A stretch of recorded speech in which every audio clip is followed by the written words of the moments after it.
러시아 해군이 흑해와 연결된 수역인 아조프해에서 모든 함정을 철수시키는 수모를 당했습니다. 이미 흑해에서도 러시아 해군의 존재감을 전혀 찾아볼 수 없는 상황에서 이 아조프해에서까지 대몰락을 한 겁니다. 이런 가운데 러시아 본토와 크림반도를 잇는 마지막 페리선까지도 우크라이나군에 의해서 피격을 당함으로써 이 크림반도의 공군망에 상당한 타격을 입게 됐습니다. 이제 케르치대교 공격만 남았는데 지금의 상황을 Y타임스가 파헤쳐봤습니다. 지금 시작합니다.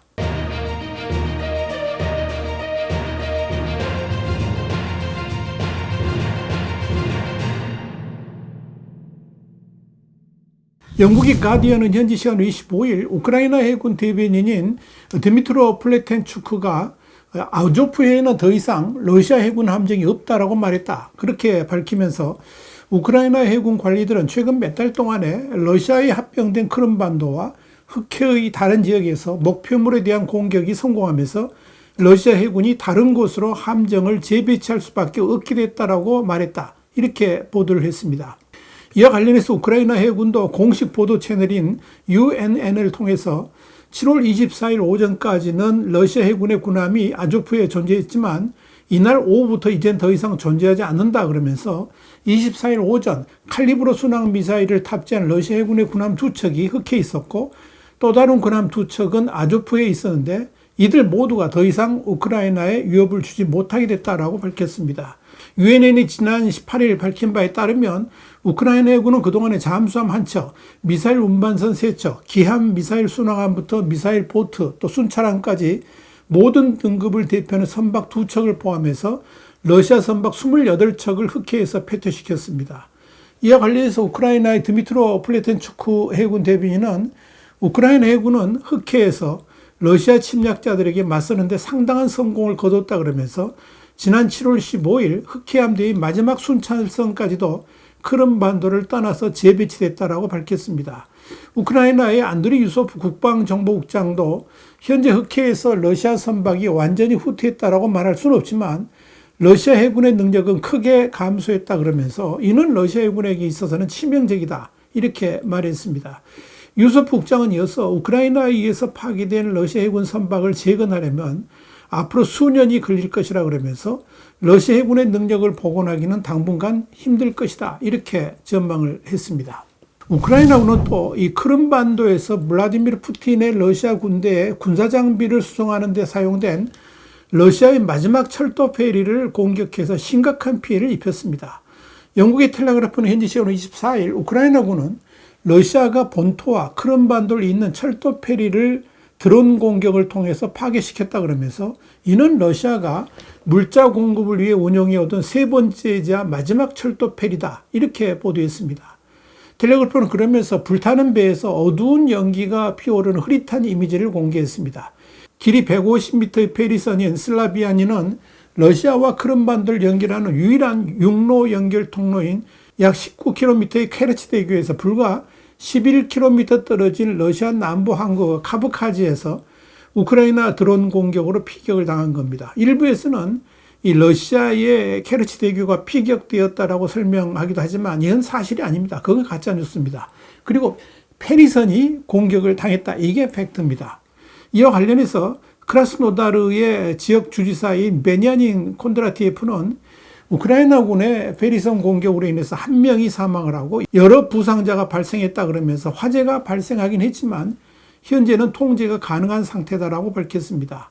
이와 관련해서 우크라이나군의 한 참모는 텔레그램 메시지 앱에서 러시아군은 이 페리를 철도 차량, 자동차, 군사적 목적을 위한 컨테이너를 수송하는 데 사용했다라고 밝혔습니다. 사실 러시아 본토의 크라스노다르 크라이와 점령지 크림반도 사이의 페리는 러시아가 우크라이나 남부에서 군대를 강화하기 위해서 사용하는 주요 물류 경로로 간주가 됩니다. 이에 따라서 우크라이나군은 이 양쪽을 잇는 페리선을 계속 추적해서 파괴를 해왔는데 이제 마지막 세 번째 페리선까지 완전 파괴를 해버린 것입니다. 이에 관련해서 워싱턴 소재의 싱크탱크인 전쟁연구소 ISW는 러시아군은 케르치 해협 다리를 건너서 크라스노다르 크라이와 점령지 크림반도를 연결하는 러시아 지상 통행로의 압박을 완화하기 위해서 이 지역의 페리를 일상적으로 이용해왔다고 말했습니다. 케르치대교는 우크라이나의 미사일 공격 위협으로 인해서 군용 장비를 포함한 차량 통행이 자주 통제되고 있는데 카브카즈 드론 공격 당시에도 마찬가지였습니다.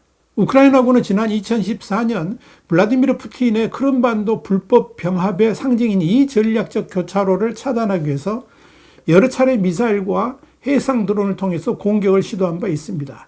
이런 부담을 덜기 위해서 러시아군은 주요 군사 물자들을 케르치대교가 아니라 페리선을 이용해서 물동량을 운송해 왔지만 마지막 페리선까지 파기당함으로 인해 가지고 이젠 그 길이 완전히 막혀버린 것입니다.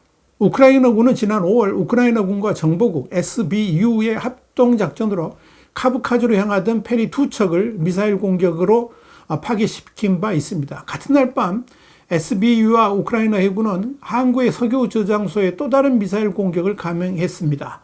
러시아에서 가장 큰 항구 중 하나인 이 카브카즈 터미널은 러시아가 흑해를 건너서 석유와 곡물을 수출하는 데 사용됩니다. 크림반도에서 러시아 본토와 연결되는 통신선을 차단하는 것은 오랫동안 우크라이나군의 핵심 목표였습니다. 푸틴의 크림반도 지배력을 약화시키는 것은 전쟁을 종식시키기 위한 최종 협상에서 우크라이나가 힘을 과시하기 위한 방법이기도 합니다. 이에 관련해서 우크라이나군의 올렉산드르 시르스키 총사령관은 가디언과 인터뷰에서 10년 이상 러시아의 불법 지배를 받아온 크림반도를 러시아의 통치에서 해방시킬 전략이 있다고 주장했습니다. 시르스키 총사령관은 이어서 크림반도 회복은 매우 현실적이라 그러면서 이는 매우 중요한 군사기밀이긴 하지만 우리는 1991년 국제적으로 인정한 우크라이나 영토를 회복하기 위해 할 수 있는 모든 것을 다할 것이다 이렇게 말했습니다.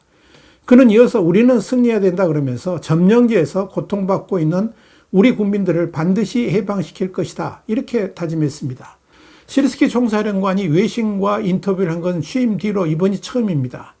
한편 시르스키 총사령관은 러시아의 진격은 분명히 막을 수 있다 그러면서 러시아의 승리는 주요 도시 점령과 같은 작전 부문 돌파라기보다는 국지적인 승리, 즉 전술적 승리이기 때문에 대체로 적군은 큰 진전을 이루지 못했다라고 밝혔습니다. 시르스키 총사령관은 이어서 상황이 매우 어려웠다. 러시아 침략군이 여러 방면에서 우리 진지를 공격하고 있다 그러면서도 우리 용감한 군인과 장교에게 달려있다. 회복력 있으면서도 투지 넘치는 우크라이나 부대는 더 큰 적군 부대를 격파한 때가 정말 많았다. 이렇게 힘줘 말했습니다. 시르스키 총사령관은 최근 수미와 하르키우 지역을 점령하려던 러시아의 시도는 실패로 돌아갔다 그러면서 전투는 계속됐지만 푸틴 러시아 대통령이 자국 국경과 벨고로드 지역 옆에 소위 안보 회랑을 만들려는 시도는 좌절됐다라고 짚었습니다. 러시아는 여전히 동부 돈바스를 점령한 채로 공습과 포병 공세를 이용해서 활로를 개척하고 있습니다. 최근 러시아군이 자포리자 지역에서 또 다른 공격을 계획하고 있다는 설과 관련해서는 그런 일이 일어난다면 우리는 잘 대응할 수 있다라고 자신감을 내비쳤습니다. 그러면서 러시아군 사상자는 우리 측보다 3배 많았고 어떤 지역에서는 그보다도 많았다. 사망자 수가 우크라이나보다 훨씬 많다 그러면서 우리는 군인 목숨을 구하는 것을 매우 중요하게 본다. 우리는 폐허를 죽음으로 방어하지는 않는다. 어떤 대가를 치르더라도 목표를 달성한다거나 부하를 불필요한 총알바지로 써가면서 공격할 의향이 없다. 이렇게 강조했습니다. 특히 시르스키 총사령관은 그들은 탱크, 보병, 전투 차량, 군인 등 모든 것을 가지고 있다. 장비 부문에서 러시아군이 2배 내지 3배로 더 유리하다 그러면서 이들은 침공 때 병력을 10만 명 규모로 동원했는데 그 숫자는 지금 52만 명으로 늘어났다. 올해 말까지 69만 명을 목표로 하고 있다. 이렇게 지적을 했습니다. 2022년부터 러시아의 전차 수는 1700대에서 3500대, 보병 전투 차량은 4500대에서 8900대로 2배 뛰었습니다. 같은 기간 러시아군 보유 포병 체계 수는 3배로 늘었습니다.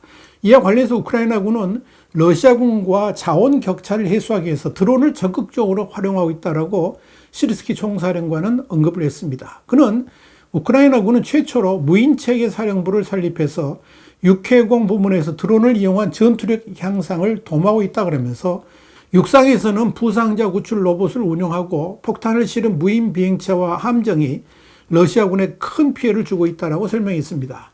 인터뷰 동안에 시르스키 총사령관은 서방이 지원하기로 한 F-16 전투기의 도착 일정을 알고 있지만 언급할 수 없다고 신중한 태도를 보였습니다. 또 우크라이나군이 사상자 수를 공개하지 않는 것은 러시아의 선전선동에 동원될 수 있기 때문이라는 점도 분명히 했습니다.